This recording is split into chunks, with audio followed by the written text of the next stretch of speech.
नमस्कार साथियों, मैं मनीष भारती संस्कृति पीसीएस प्लेटफॉर्म पर आप सभी का स्वागत करता हूं। साथियों, जैसा कि आप जानते हैं 71वीं बीपीएससी प्रारंभिक परीक्षा को ध्यान में रखते हुए हम लोग प्रत्येक दिन पिछले एक वर्ष के करंट अफेयर्स का रिवीजन कर रहे हैं।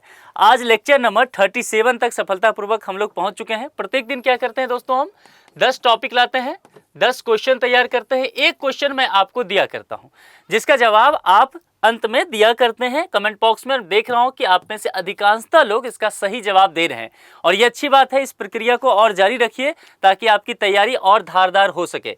लेक्चर पर आएंगे उससे पहले आपके लिए एक सूचना है। संस्कृति आईएएस के द्वारा आपको अगस्त एंड ऑफर दिया जा रहा है। इस ऑफर की वैलिडिटी पर ध्यान देना है, 25 से 29 अगस्त तक रहने वाली है। पीसीएस फाउंडेशन कोर्स की चर्चा कर लेंगे तो प्रीलिम्स और मेंस दोनों ही देखने को मिलेगा। मोर देन 60 to 75% ऑफ इसमें दिया गया है। बीपीएससी, एमपीएससी और आरएएस, यूपीएससी सभी पे ये ऑफर है। बीपीएससी का अगर खास करके देखें तो वे सारे छात्र जो कि चाहे 71वीं बीपीएससी दे रहे हो, आगे की 72वीं के लिए लग गए हों, उन सब के लिए यह ऑफर कारगर रहेगा। और यहां पर देखेंगे तो वह ऑफर के बाद केवल 12,999 होगा। इसके अलावा बीपीएससी का पीटी टारगेट बैच भी उपलब्ध है, यह भी ले सकते हैं और केवल 4,500 में ये देखने को मिलेगा। इन तमाम चीजों के विषय में जानकारी के लिए कॉन्टैक्ट नंबर दिया गया है 9555124124 या फिर sanskritIAS.com। ये ऑफिशियल वेबसाइट है संस्कृति आईएएस का, इस पर आप विजिट करके जानकारी ले सकते हैं।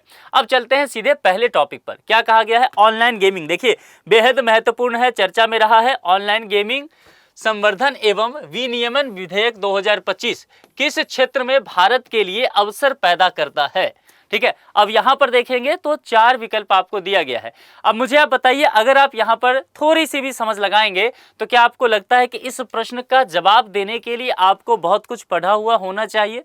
कॉमन सेंस से आप इसको सॉल्व कर सकते हैं और ऐसे प्रश्न की संख्या पूरे 150 में 5 से 10 प्रश्न रहने वाले हैं। अब देखिए यहां पर कृषि और ग्रामीण विकास, कीवर्ड क्या था? ऑनलाइन गेमिंग संवर्धन विनियमन विधेयक 2025।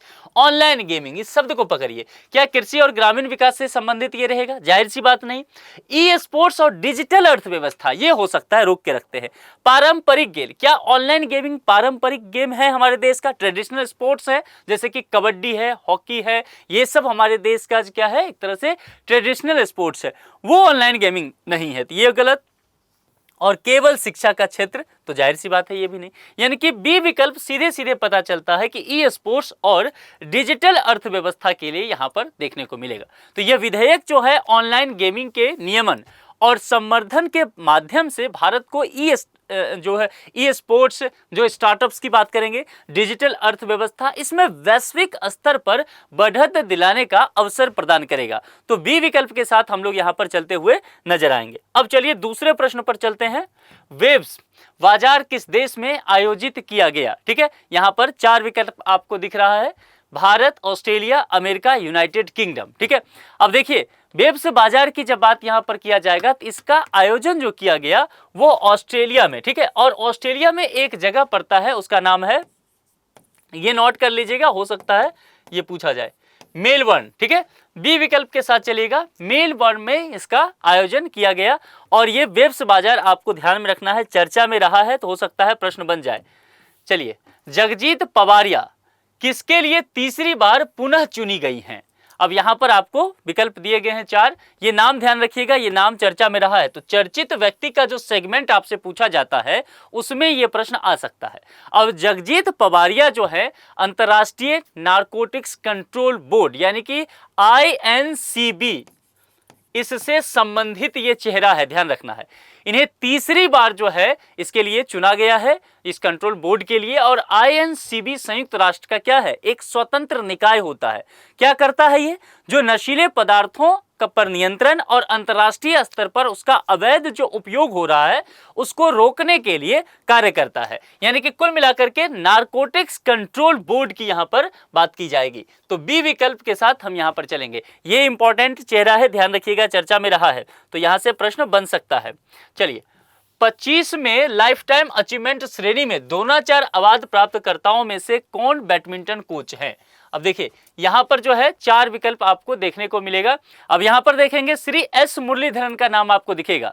तो श्री एस मुरलीधरन बैडमिंटन के क्षेत्र में कोचिंग के लिए एक सम्मानित व्यक्ति हैं, इन्हीं को सम्मान दिया गया है।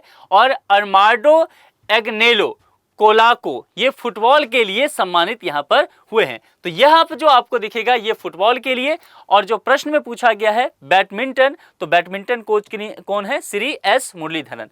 फिलहाल हमारे लिए विकल्प जो होगा वो बी के साथ जाएंगे, लेकिन यही नाम यहाँ पर होगा तो आपको फुटबॉल के साथ जाना पड़ेगा, ये ध्यान रखिएगा। ठीक है, आगे बढ़ जाए।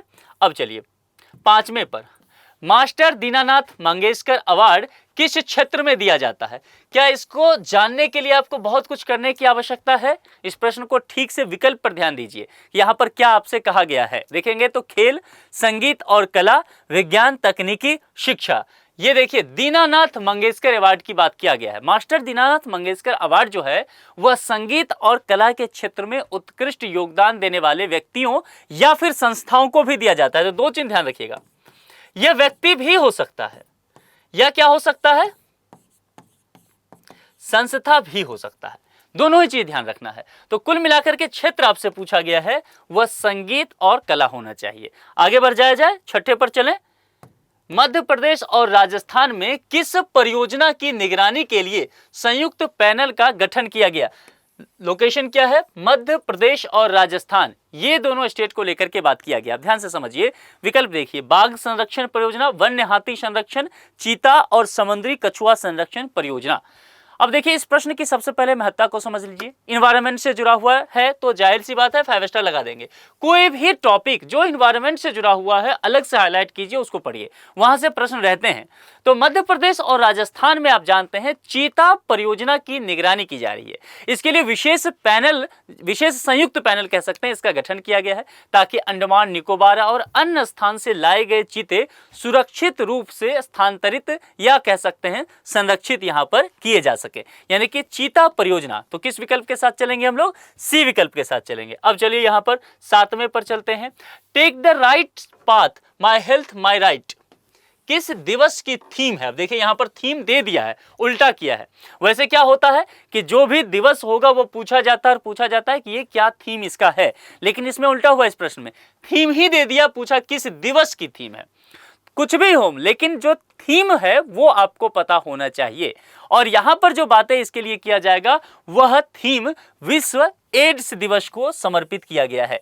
सी विकल्प पे यहां चलेंगे। यह स्वास्थ्य अधिकार और स्वास्थ्य सेवाओं की सुलभता सुनिश्चित कराने के लिए यह थीम यहां पर यह दिया गया है। आगे चलें 8वां, अहमदाबाद 2025 में किन प्रमुख अंतर्राष्ट्रीय खेल आयोजनों की मेजबानी की जाएगी? अब यहां पर चीजें देखिए, कई खेल यहां पर देखने को आपको मिल रहा है, तो इसको सही से एक बार समझना पड़ेगा।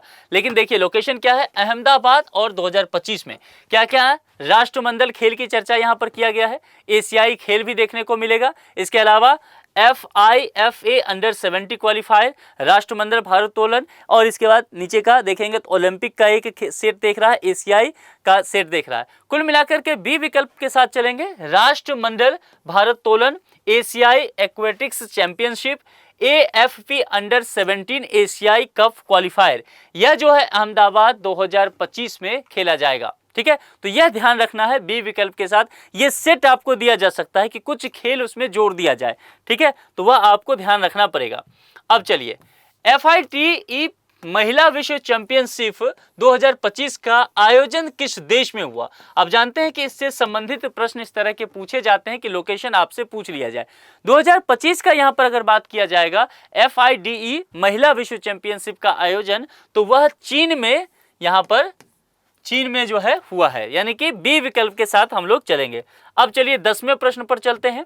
नारी शक्ति से विकसित भारत सम्मेलन 2025, ये इंपॉर्टेंट है, चर्चा में रहा है, नारी शक्ति की बात की गई है, वुमेन इंपावरमेंट से रिलेटेड टॉपिक है, प्रश्न पूछा जाता है, बिहार में ज्यादा ही पूछा जाता है।